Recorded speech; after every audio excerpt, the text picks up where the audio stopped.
Hello po mga ka-viral, welcome back to my YouTube channel.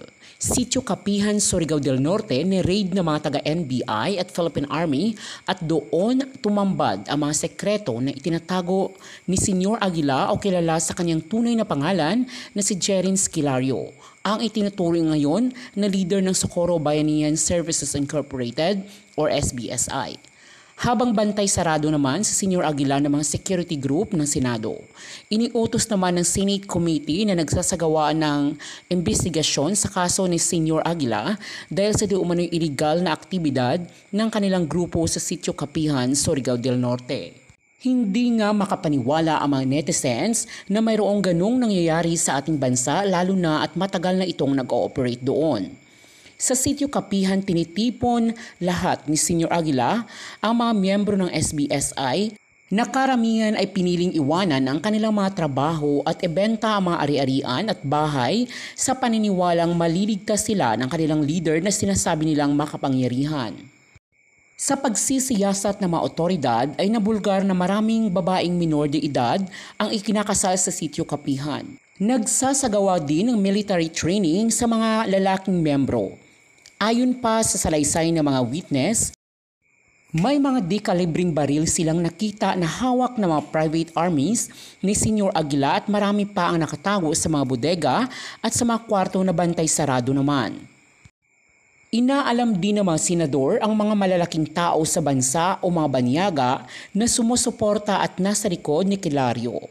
Hindi kasi kakayanin ng isang tao lamang ang mamamahala sa ganong malaking grupo. Kaduda-duda din kasi ang mga salaysay ni Jerin Esquilario o Senyor Aguila at tila may itinatago ito at hindi niya ito pwedeng sabihin sa Senado. Sa ngayon ay meron ng lead ang mga otoridad kung sino-sino sa ating bansa ang mga sangkot sa grupong SBSI. Nangalap na rin ng mga impormasyon ang mga taga-NBI sa mga witness sa Sitio Kapihan na mas nakakaalam sa gawain o aktibidad ng grupo ni Senyor Aguila.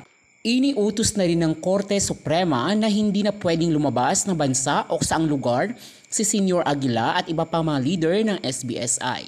Baka kasi hilingin ni Jerin Esquilario o Senyor Aguila na payagan itong makalabas habang walang pang desisyon ang Korte sa kanyang mga kaso. Hawak na rin sa ngayon ng Department of Justice ang kaso ni Jerin Esquilario at minamanmanan na nila ang mga person of interest na siyang mga utak sa grupo ni Senyor Aguila. May nagbigay kasi ng impormasyon na dito sa ating bansa ang iba pang mga mastermind ni Senyor Aguila at mayroon ding mga banyaga na sumusuporta sa grupong SBSI. Samantala, ang mga na-confiscate ng mga kagamitan sa Sitio Kapihan sa isinagawang pag-raid ng mga NBI ay i-turn over sa Senado para magiging ebidensya laban sa grupong SBSI ni Senyor Aguila.